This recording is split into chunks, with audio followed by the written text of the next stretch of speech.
এক অলৌকিক ঘটনা ঘটল। ঠিক অলৌকিক কথাটা ঠাকুরের সঙ্গে যায় না, বলতে গেলে মিরাকেল ঘটে গেল।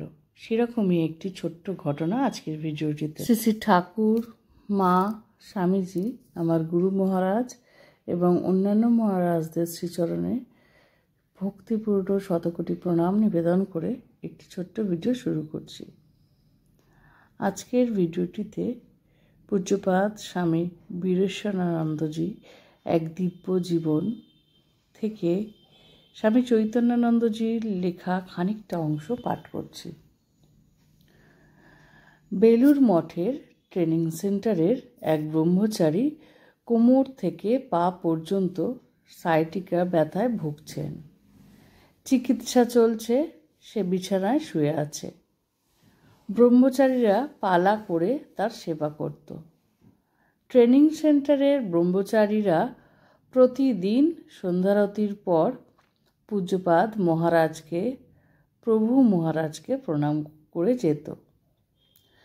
কিছুটা সুস্থ হলে ওই অসুস্থ ব্রহ্মচারী তার বন্ধু স্থানীয় এক ব্রহ্মচারীকে একান্ত অনুরোধ করল যে তাকেও প্রণাম করতে নিয়ে যেতে হবে। অসুস্থ ব্রহ্মচারী মহারাজকে প্রণাম করল। মহারাজ তার উপর থেকে নিচে পর্যন্ত তাকিয়ে দেখলেন। এমন সময় অন্য ব্রহ্মচারীরা তাকে সেখান থেকে সরিয়ে দিলেন। ব্রহ্মচারীরা প্রণাম করে ট্রেনিং সেন্টারে ফিরে এলো। আশ্চর্যজনকভাবে সেই রাত থেকে রুগ্ন ব্রহ্মচারী সুস্থ হয়ে উঠল এবং অন্যান্য ব্রহ্মচারী ভাইয়ের সঙ্গে রাত্রে আহারের জন্য পঙ্গতে গেল। পরের দিন থেকে মহারাজ অসুস্থ হয়ে পড়েন। একদিন প্রণাম বন্ধ। মহারাজ প্রতিদিন রাত্রে মন্দির বন্ধ হওয়ার 10-15 মিনিট আগে মন্দিরে প্রণাম করতে যেতেন। সেবকরা দেখলেন যে মহারাজ 2 দিন প্রণাম করতে গেলেন না। তৃতীয় দিন সামান্য খুঁড়িয়ে মন্দিরে প্রণাম করতে গেলেন। চতুর্থ বা পঞ্চম দিন থেকে আবার মহারাজের প্রণাম আরম্ভ হলো। ততদিনে রুগ্ন ব্রহ্মচারী সম্পূর্ণ সুস্থ হয়ে গেছে। অন্য এক ব্রহ্মচারী তার বন্ধু ছিল। সেদিন প্রণামের সময় সে ঠিক উক্ত ব্রহ্মচারীর পেছনে দাঁড়িয়েছিল। সুস্থ হয়ে ওঠা ব্রহ্মচারী যখন মহারাজকে প্রণাম করল, তখনই মহারাজ ইংরাজিতে তাকে বললেন, always remember that there are other things to be asked from guru. এই ঘটনার পরে ট্রেনিং সেন্টারে ফিরে এসে সেই ব্রহ্মচারী অত্যন্ত মনমরা ও দুঃখিত হয়ে নিজের বিছানায় শুয়ে পড়ল।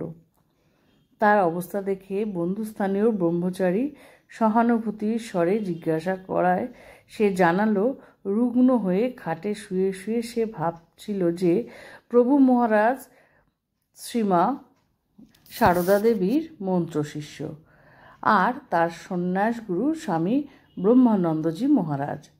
তারা তাদের বহু শিষ্যদের কষ্ট দূর করে দিতেন। আমার গুরু হয়ে তিনি আমার এই কষ্ট দূর করছেন না, একথা সে নিজের গুরু বা অন্য কাউকে বলেনি, শুধু মনে মনে ভেবেছিলেন। অন্তর্যামী মহারাজ প্রণাম করার সময় সেই ব্রহ্মচারীর মনের কথা জানতে পেরে কষ্ট থেকে মুক্তি দিলেন। এই হচ্ছেন মা, ঠাকুর, তাদের পার্শ্বদের ম্যাজিক বা দিব্য দর্শন। ব্রহ্মচারী মহারাজের মনে হয়েছিল ঠাকুর মা তো তার শিষ্যদের বা ভক্তদের সেই সময়কার অসুবিধের কথা শুনে নেন বা তাদের কষ্ট প্রশমন করেন। এক্ষেত্রে তার মহারাজ অর্থাৎ বীরেশ্বরানন্দজি কি তা করবেন না? এই কথা কিন্তু তিনি নিজ মুখে গুরুকে বলেননি। তিনি ঠিক অন্তর্যামী। তার মুখ দেখে গুরু পুরো বুঝে নিলেন এবং তার দিকে দৃষ্টিপাত করে তার শরীরের অসুস্থতাকে নিজের মধ্যে নিয়ে নিলেন, যার জন্য তিনি 2-3 দিন সন্ধ্যের পর প্রণাম করতে যেতে পারেননি। ছোট্ট ভিডিওটি ভালো লাগলে সঙ্গে থেকো। ঠাকুর মা স্বামীজির সংস্পর্শে পদপ্রান্তে যারা থাকবে তাদের বিপদ কোনো সময় কাছে ঘেঁষতে পারবে না।